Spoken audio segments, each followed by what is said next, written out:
Dissonance, le média podcast qui porte les voix que l'on n'entend pas. Dissonance, le média podcast qui amplifie les voix et les vies passées sous silence. Un nouvel épisode un vendredi sur 2 à 20h, en libre écoute sur dissonance.bzh. Santé mentale.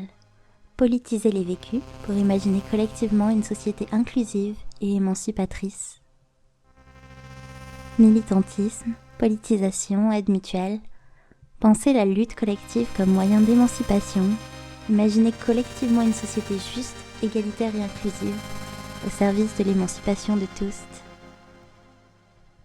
Au sein d'une société dont la psychophobie fait partie intégrante, comment lutter contre l'oppression et la stigmatisation ? Et pourquoi ?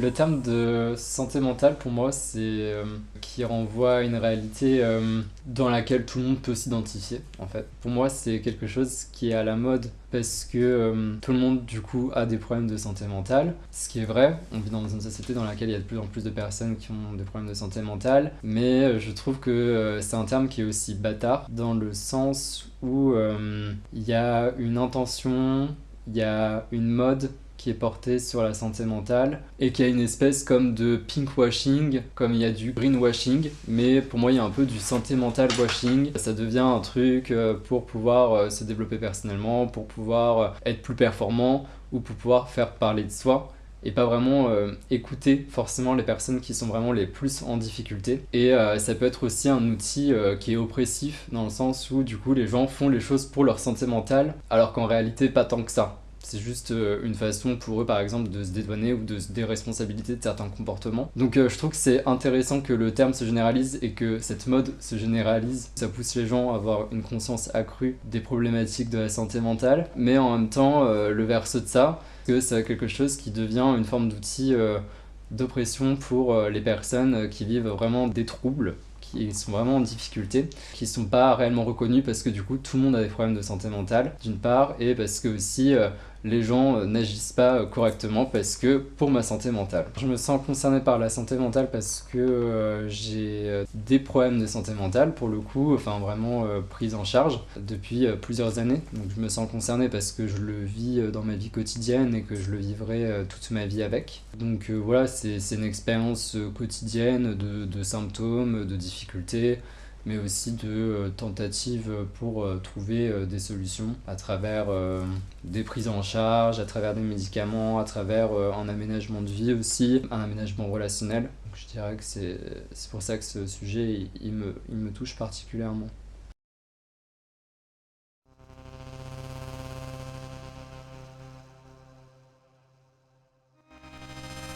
Politiser son vécu, militer sur le terrain, intégrer une association, s'organiser collectivement entre pairs aidants, construire des dispositifs collaboratifs d'autosoutien, autant de voies possibles pour déconstruire les normes neurotypiques et s'émanciper des structures institutionnelles. À travers les récits des vécus personnels des premières concernées, des patienteux, des malades, des personnes psychiatrisées, neurodivergentes, handi, transparaissent les violences, les oppressions, la discrimination, la stigmatisation faisant partie intégrante du système capitaliste. Ces récits de vie sont à écouter dans l'épisode numéro 3 du podcast précédant celui-ci. J'ai déjà été discriminé, j'ai déjà été stigmatisé par rapport à mes problématiques, mais pas comme on peut s'y attendre. Personnellement, mes troubles, ils se voient pas. Les gens se disent pas, tiens, que je suis en situation par exemple de handicap. C'est pas du tout quelque chose que je manifeste, c'est quelque chose qui est très intériorisé, qui du coup ne se voit pas du tout aux yeux du grand public. Et donc il y a un peu une situation bâtarde où j'ai quand même des besoins d'aménagement, j'ai quand même besoin de choses en particulier, mais en même temps, je réussis ma vie, et en même temps, ça se voit pas. Ça se voit pas, il a une problématique, mais il réussit sa vie, du coup il n'a pas de véritable problème. Et donc ces aménagements, ces besoins ne méritent pas d'être respectés.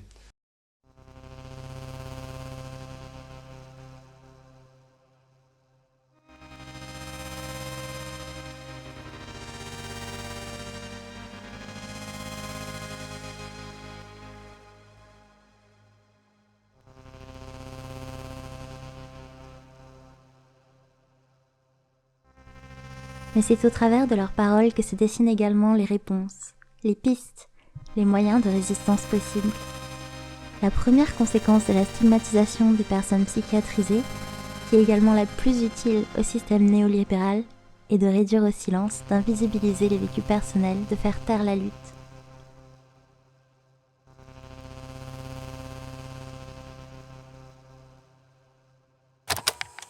En France, il y a une inégalité d'accès aux soins en fonction si on est dans un désert médical ou pas, que les soins psychologiques, enfin les thérapies, c'est quand même quelque chose d'extrêmement coûteux et c'est pas donné à tout le monde. Donc ça reste quand même quelque chose pour les personnes privilégiées, et moi j'ai l'impression que pour les personnes qui ont véritablement des besoins, qui ont vraiment des troubles, qui sont en souffrance avérée, pour avoir la prise en charge, si on n'est pas riche, il y a une nécessité du gros pétage de plomb, de la grosse mise en danger, enfin d'arriver vraiment dans des situations extrêmes qui permettent une prise en charge, et en général une prise en charge qui est quand même pas la plus adaptée.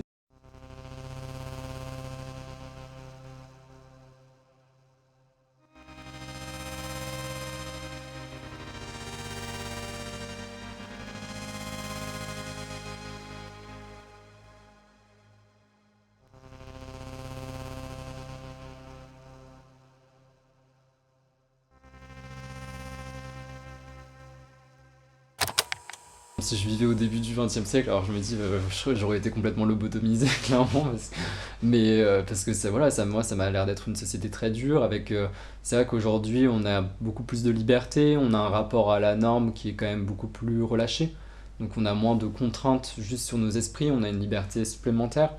Mais en même temps, on a une pression économique, on a une pression dans le rapport au travail, des relations interpersonnelles qui se dégradent, peut-être liées à des contextes, des contextes économiques, et du coup ça se dégrade dans les familles, du coup les gens internalisent de la violence, qui reproduisent sur les autres, etc. Les troubles mentaux, c'est quand même une des principales causes d'arrêt maladie, d'inaptitude au travail, etc. Voilà, il faut avoir une bonne santé mentale pour travailler, c'est pas avoir une bonne santé mentale pour s'épanouir individuellement, et on voit bien tout le côté normatif. Pour moi, il y a des situations qui sont juste pas pathologiques, dans le sens où la personne elle est ok avec ça, mais on pathologise parce que cette personne elle travaille pas comme les autres, elle a pas des relations sociales comme les autres, voilà, elle a pas une vision de la vie comme les autres, quoi. Parce que peut-être que ça fait trop de gestion, ça fait de la gestion, ça implique de faire des efforts. Ça implique pour la société de faire des efforts, et voilà. C'est pas possible, faut que la personne elle fasse des efforts, mais pas la société. Et c'est pour ça que pour moi la meilleure thérapie c'est changer l'environnement, changer le monde avant de se changer soi-même.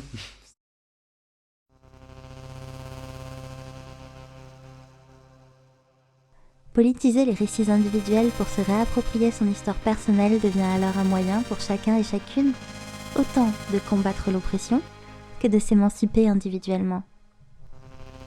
Rassemblons, unissons, écoutons et rendons son poids politique et sa place légitime à la parole des concernés, pour imaginer collectivement et lutter pour une société débarrassée de la psychophobie, juste, égalitaire et inclusive, au service à la fois du bien-être mental et de l'émancipation de tous.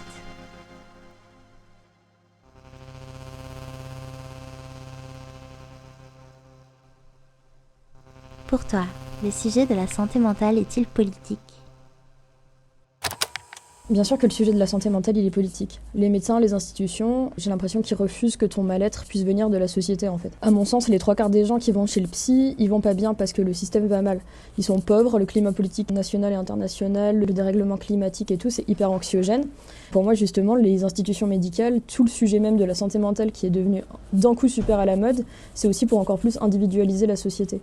On te dit, tu vas mal à cause de ta vie, va chez le psy, parle de ta vie, et pour aller mieux, il faut que tu fasses des trucs qui font que tu vas mieux. C'est ton problème, ta vie, et c'est à toi de le régler, quoi. Comme ça, hop, toi-même, tu te dépolitises, tu te poses pas la question de pourquoi est-ce que t'es pas bien et tout. Ça force un peu les gens à se dépolitiser. Tu te dis que si t'as pas un bon salaire, c'est que tu te fais pas assez confiance pour demander une augmentation. Si t'as pas fait d'études, c'est parce que tu t'auto-sabotes. Si tu rentres dans le bureau d'un psy, on va jamais remettre en question le système ni dans lequel t'as grandi, ni dans lequel tu évolues maintenant. Pour moi, le sujet de la santé mentale est totalement politique. D'ailleurs, je pense qu'il y a très peu de sujets qui ne sont pas politiques de nos jours, puisqu'on vit dans une société qui, de manière générale, conditionne absolument toutes nos normes sociales, mentales. Je pense que tout est politique. Mais cet aparté de côté, La santé mentale est totalement politique puisque notre santé mentale actuelle est dictée par le monde dans lequel on vit. La valeur d'un être humain qui est totalement dictée par ce qu'on apporte en termes de production, par notre place de manière générale dans le capitalisme. On est tellement conditionné par nos classes sociales, par notre culture, par notre entourage, par comment est-ce qu'on est perçu, par nos minorités ou dans quel cercle on rentre selon la société, par les dénominations qu'on nous donne. Du coup, la santé mentale est intimement liée à chaque élément de notre vie. Je pense sincèrement qu'il n'y a rien dans notre vie qui ne soit pas lié à notre santé mentale. Et du coup, par extension, tout est politique. Premièrement, pour moi, tout est politique. Alors il l'est forcément.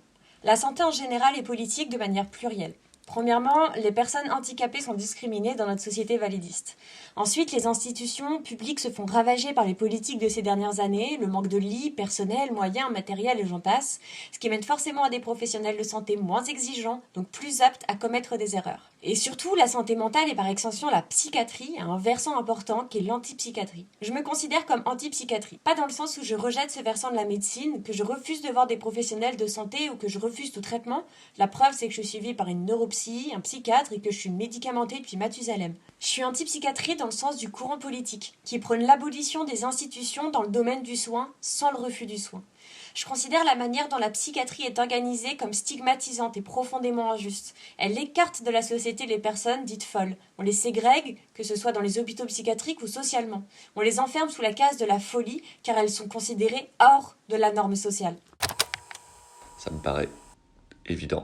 Le changement de paradigme a quelque peu effacé ce qui était de l'ordre de la pathologie, des troubles psychiques ou psychiatriques, au profit de la recherche de son effacement, dans l'idée d'une santé d'une santé mentale acceptable et qui permet de répondre aux objectifs de société actuelle et qui sont purement libéralistes et capitalistiques.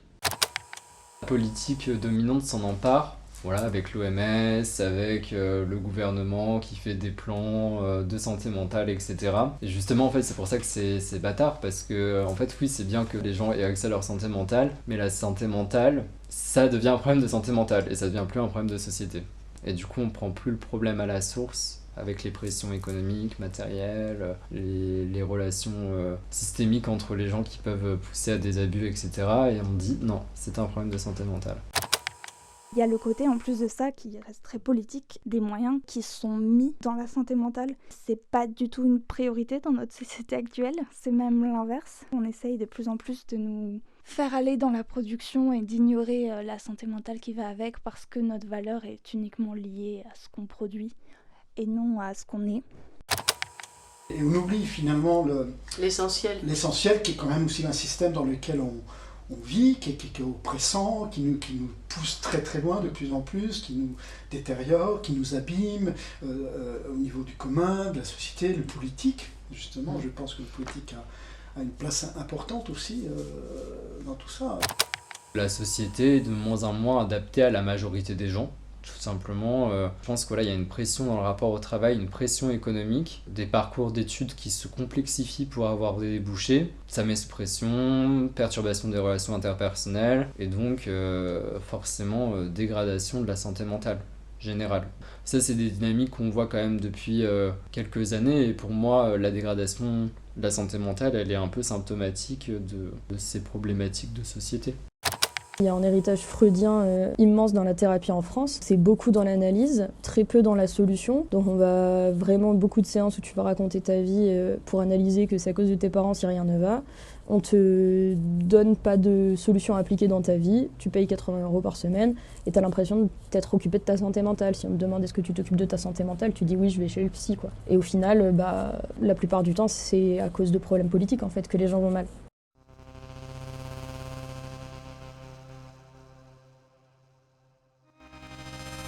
Penses-tu que le militantisme et la politisation sont des formes de réponse possibles à la question de la santé mentale ?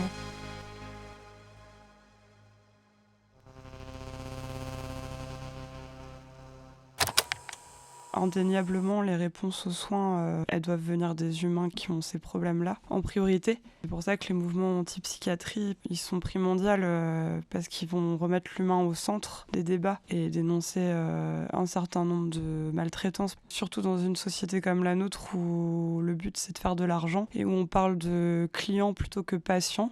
Forcément, c'est des mouvements qui sont hyper importants.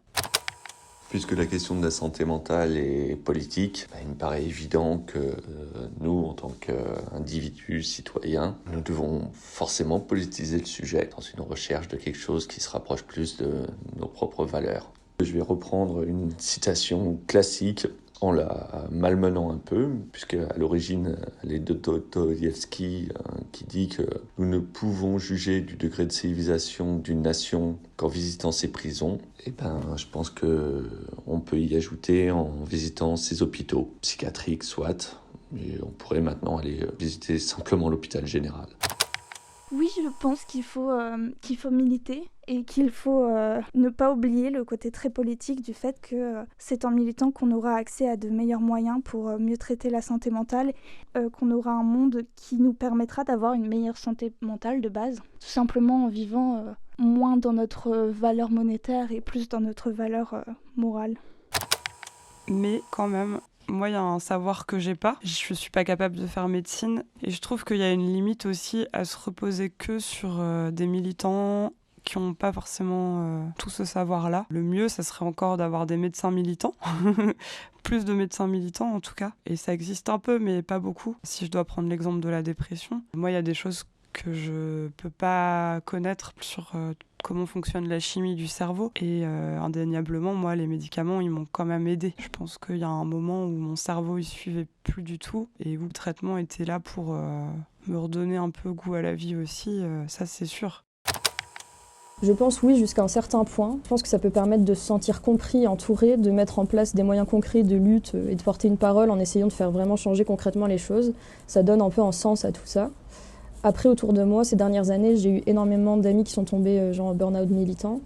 Du coup, se donner corps et âme dans une cause, dans l'objectif un peu de se soigner soi-même, je suis pas sûre que ça marche. Par contre, c'est important d'être politisé pour comprendre justement les objectifs des institutions. Parfois, trouver des réponses sur pourquoi ça marche pas, en fait, ces institutions. Puisque je suis parti dans les citations, je vais faire honneur à Patrick Coupechoux.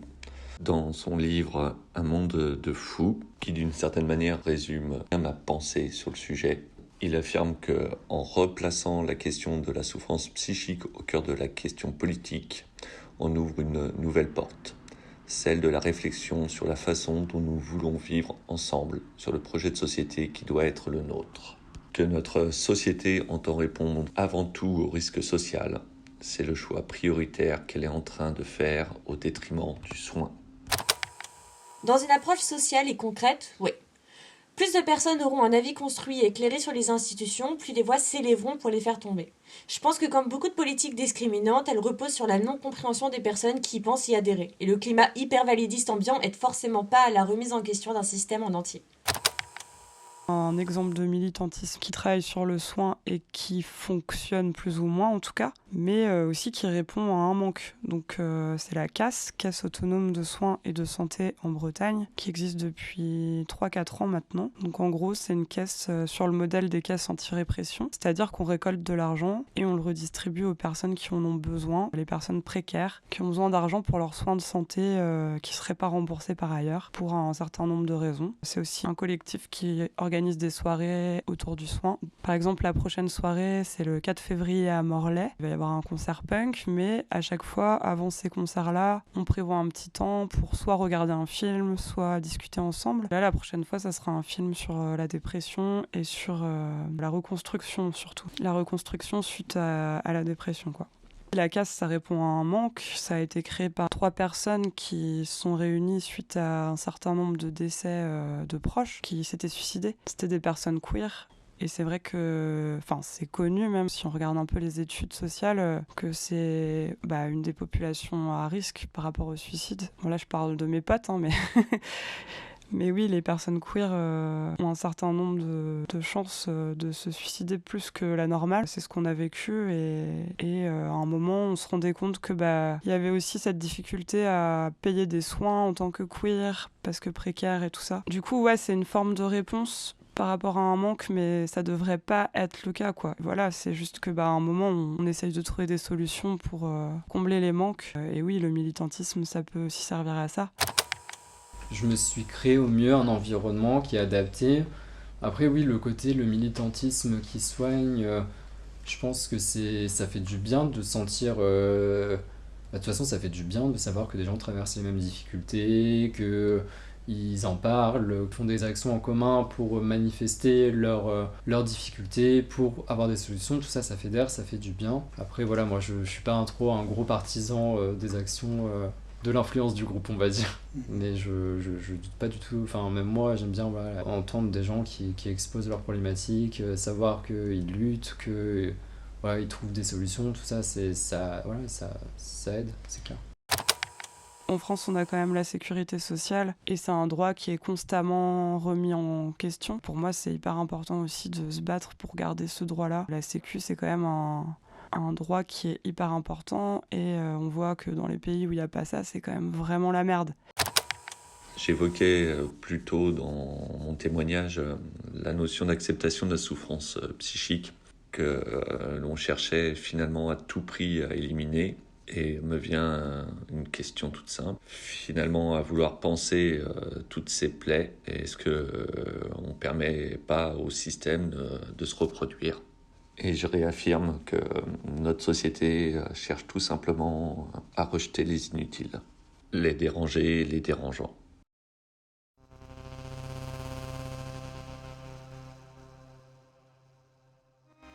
Que changerais-tu si tu le pouvais dans la prise en charge de la santé mentale dans la société actuelle? Comment imaginerais-tu une société qui ferait mieux?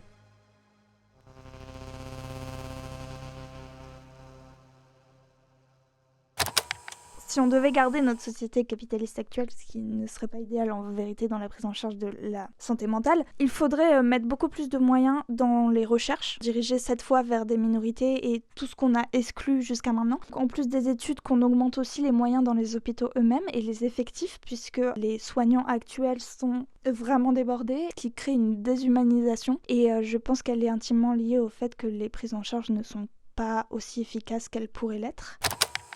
La meilleure prise en charge, c'est quand même le fait de, je pense, vraiment anticiper, c'est-à-dire que quand une personne elle commence à aller pas bien, qu'on lui donne l'opportunité, donc par exemple avec de la thérapie, mais en fait même ça revient beaucoup à médicaliser beaucoup de problématiques, parce que ce qui pousse les gens à la crise, je suis pas psychiatre et je suis pas spécialiste, mais il y a un peu ce qu'on appelle les maladies endogènes qui seraient un peu inhérentes au cerveau de la personne, mais je pense que beaucoup de troubles viennent de parcours de vie. Voilà, on ne peut pas dire qu'une personne qui est soumise à des stress constants, qui est en précarité, qui subit des violences, qui a eu un parcours orienté autour de la violence, il y a des chances vraiment qu'elle développe des troubles, et en fait c'est là qu'il faut anticiper en faisant en sorte de donner les moyens aux personnes de se reconstruire une vie qui soit adaptée juste à leurs besoins primaires et à leur fonctionnement primaire. Clairement, faut tout changer. Je suis pas réformiste, alors pour moi, tout casser et tout reconstruire de manière pérenne. Faudrait commencer par une société non discriminante, en général et pour personne, donc non validiste. Un accompagnement où la liberté de la personne est pleine, des accommodations par défaut, la non-stigmatisation des personnes handies qui va avec la large prévention autour des maladies psy, leur fonctionnement, expliquer concrètement et correctement les troubles et les maladies qui existent. La gratuité de la santé aussi, évidemment, pour un accès à tous aux soins, et plus de recherches sur des corps non blancs, non hommes, aussi ce serait sympa. Les recherches poussées sur la raison des calvities qui avancent plus que celle de l'endométriose par exemple, on commence à souffler fort. Et il y a encore des médecins qui pensent aussi que les filles peuvent pas être autistes, en 2026. Bref, tout brûler, ce serait déjà un bon début. Après, des fois, on peut avoir des difficultés à identifier ce qui fait que ça coince dans notre vie. Du coup, voilà, une thérapie, ça peut aider, c'est vrai. Mais bon, il n'y a pas que la thérapie aussi. Il peut y avoir des amis, je sais pas, qui peuvent être de bons conseils ou des choses comme ça. Ouais, c'est ça, une présence. Et puis après, il n'y a rien ne sert de dire toutes les banalités classiques, mais il faudrait plus d'argent dans l'hôpital, plus de soignants, faire en sorte que les soins soient accessibles à tous et à toutes. Il faudrait plus de formation aussi. Ce serait bien qu'on spécialise un peu plus. S'il y avait du coup plus de soignants, on pourrait plus spécialiser certains soignants sur des problèmes et mieux diriger les personnes vers des solutions qui leur sont adaptées à elles et non des solutions générales pour continuer à produire. Une meilleure prise en charge passe pour moi par quelque chose qui est hors des murs de l'hôpital. C'est déjà un mouvement qui a été amorcé avec la sectorisation, qui offrait à la fois l'hôpital, mais aussi une prise en charge extra-hospitalière. En règle générale, on connaît au moins 2 noms qui sont les centres médico-psychologiques, mais aussi par le développement de lieux de tiers aidants, d'écoute, tout simplement, et aussi une forme de prise en charge moins médicalisée si on considère qu'elle ne passe exclusivement que par la médication. Et là encore, des voies existent, des développements sont faits, que ce soit sur les thérapies cognitivo-comportementalistes, qui sont passées de la première à la deuxième, aujourd'hui à la 3e génération. J'évoquerai bien ce qui a été très soutenant pour moi, qui est encore la thérapie ACT, dite thérapie d'acceptation et d'engagement. Clairement, les troubles mentaux, c'est vraiment une souffrance interne qui est très importante, mais c'est souvent une souffrance interne par comparaison avec un environnement. Enfin, je suis pas concerné par ce type de trouble, mais par exemple, je voyais des témoignages de personnes qui étaient dans des états délirants, mais qui étaient dans des états délirants dans lesquels se sentaient très bien en fait. Et donc on pourrait se dire, cette personne elle est bien, enfin elle est bien dans sa vie, elle est dans sa bulle, elle se met pas en danger, elle a juste son petit monde à elle, et donc pourquoi vouloir la corriger ? Ça pose un problème pour son entourage, ça pose un problème pour son environnement, mais ça lui pose pas un problème à elle. Donc peut-être qu'on pourrait juste changer l'entourage, changer l'environnement pour que la personne puisse vivre avec ce qu'elle vit et avec lequel elle est très alignée et très bien. Pour moi, une société qui ferait mieux, ce serait un peu comme j'imagine ma vie avec mes chats. Mes chats, ça n'a pas d'importance s'ils sont autistes, s'ils sont stupides, s'ils sont pas stupides, s'ils sont intelligents. Ils ont les moyens de survivre, de vivre, et ils ont les moyens d'être qui ils sont sans avoir à se mettre la pression sur des normes sociétales. Je pense que c'est vraiment important de vivre dans une société qui nous accepte tous et qui met en œuvre des moyens généraux en fait, qui permettent à tout le monde de vivre concrètement. Un chat qui n'a que 3 pattes, il en a rien à faire de n'avoir que 3 pattes parce qu'il peut vivre sa vie tranquillement et personne ne remet en question sa valeur due au fait qu'il n'a que 3 pattes. Et ce serait pareil pour des choses comme l'autisme ou d'autres choses qui font qu'on a un fonctionnement différent. Ce serait pas grave si on vivait dans une société qui ne nous mettait pas tout le temps en question sur ce qu'on lui apporte et sur la place qu'on a, sur notre valeur par rapport aux autres, qui nous met tout le temps en comparaison. Honnêtement, j'ai un peu du mal à répondre à la question, parce que la manière dont est prise en charge la santé mentale dans la société actuelle, elle aide beaucoup de gens quand même. Pour moi, on ne peut pas vraiment réformer la prise en charge sans révolutionner la société. Évidemment, je vais dire il faut sortir du système capitaliste, etc., mais à partir de là, dans le monde d'après, si on gagne la révolution, je ne pourrais pas dire qu'est-ce qu'on fait. Parce que j'ai l'impression que la plupart, même dans les pathologies, dans les trucs pathologiques, je veux dire plus lourds, etc., la part de sociétale dans le mal-être des gens, c'est genre 90% du truc, quoi. Du coup, je sais pas à quoi ressembleront les cas de psychiatrie, entre guillemets, dans le monde d'après. La question de la médicalisation, peut-être parfois à outrance et à défaut de relations sociales, humaines, attentives. Le soin, ça passe par là. Oui. Ça passe avant tout par là. Ça passe essentiellement. Ça devrait passer par là. Et puis si ça va pas, oui, il y a des médicaments. Les médicaments, sans changer le rapport à l'environnement, au rapport social, on traite le symptôme, on traite pas la maladie. Faire mieux au niveau sociétal, pour moi ça commence par ne pas psychiatriser les problèmes sociaux qui semblent rendre crédible l'idée que ceux-ci sont de cause individuelle et non pas sociale et politique. Michel Foucault disait que délivré de ses chaînes, il est maintenant enchaîné par la vertu du silence, à la faute et à la honte. Et c'est ce que j'ai pu d'une certaine manière moi expérimenter. Il faut pouvoir exprimer son mal-être, exprimer ses difficultés et donc avoir en face une oreille attentive, bienveillante, pour que la parole puisse s'exprimer profondément. Ça passe aussi par un vrai travail d'éducation populaire pour changer nos représentations sociales sur la maladie, mais aussi les vrais fondements de nos difficultés et de notre sentiment de ne pas obtenir cette fameuse santé mentale. Et pour finir, que nous acceptions simplement les différents, les inutiles, sans avoir d'attente particulière envers eux, à part qu'ils puissent exprimer ce qu'ils sont par d'autres voies que le travail. À nous de nous y atteler. Pour moi, la santé mentale, c'est quelque chose qui s'anticipe. Enfin, la prise en charge, pour moi, devrait plutôt servir à anticiper plutôt qu'à gérer les crises. Et dans la société actuelle, notamment pour les personnes qui sont les plus défavorisées, on ne traite que la crise. On empêche le fait d'anticiper la crise, ce qui serait même plus économique, je pense, sur le long terme. Parce qu'une personne en crise, après, la crise, mais après, il y a les conséquences de la crise et il y a un risque de rechute encore plus aggravé. Alors que si on prend le problème beaucoup plus en amont, ça serait beaucoup plus constructif pour la société, pour la prise en charge des personnes. Les gens seraient moins en souffrance. Ce serait une société qui aurait des revenus, une société un petit peu communiste, qui aurait des revenus pour tout le monde, qui ferait qu'en fait, c'est pas vraiment un problème de ne pas produire en masse dans une usine, et qui, au contraire, pourrait permettre aux gens de se spécialiser dans des choses qu'ils peuvent faire avec leurs moyens, et qu'ils peuvent faire à leur façon, avec leurs capacités, et à leur propre rythme. Si tout le monde pouvait être ok avec comment ils sont et que leur valeur n'en est pas moindre, je pense qu'on aurait déjà un problème beaucoup moins persistant de santé mentale, puisque les gens pourraient vivre en paix et en harmonie avec eux-mêmes. Voilà, ça c'est ma société qui ferait mieux.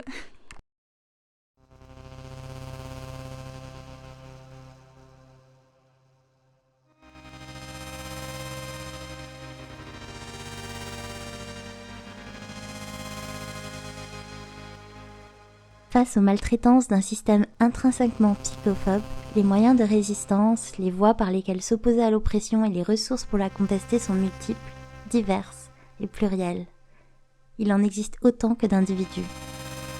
À l'instar de chaque parcours de vie tout cynique, chaque façon de résister, de se libérer, de combattre ou de s'émanciper des normes et des violences systémiques est propre à chacun et chacune. Mais cette diversité n'est pas une faiblesse. C'est justement la force dans laquelle puiser pour alimenter la flamme de la révolte. Car c'est par ces luttes-là que la résistance contre le système et la domination s'organisera, perdurera et se renforcera. Une fois de plus, se fait évidente et absolue la nécessité de faire converger les forces, de fédérer les énergies militantes, d'unir les voix, de mutualiser les moyens de résistance, pour imaginer collectivement et lutter pour une société juste, égalitaire et inclusive, au service de l'émancipation de tous.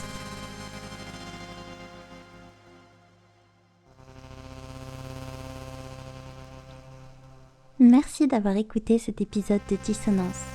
Pour ce 4e épisode, c'était Mewtwo à la voix, Flo au montage, Oli et Maëlle à l'écriture, Paul à l'habillage sonore et Lia, Anne et Alexandre au recueil des témoignages. Merci à toutes les contributrices pour leur confiance en acceptant d'y partager leurs expériences personnelles et leur vécu. Retrouvez-nous dans 15 jours pour un nouvel épisode qui abordera le sujet de notre prochain thème mensuel. Volontaire pour participer ? Retrouve la marche à suivre pour recueillir un témoignage audio et nous l'envoyer sur dissonance.bzh, page contribution. Dissonance, le média podcast qui amplifie les voix et les vies passées sous silence.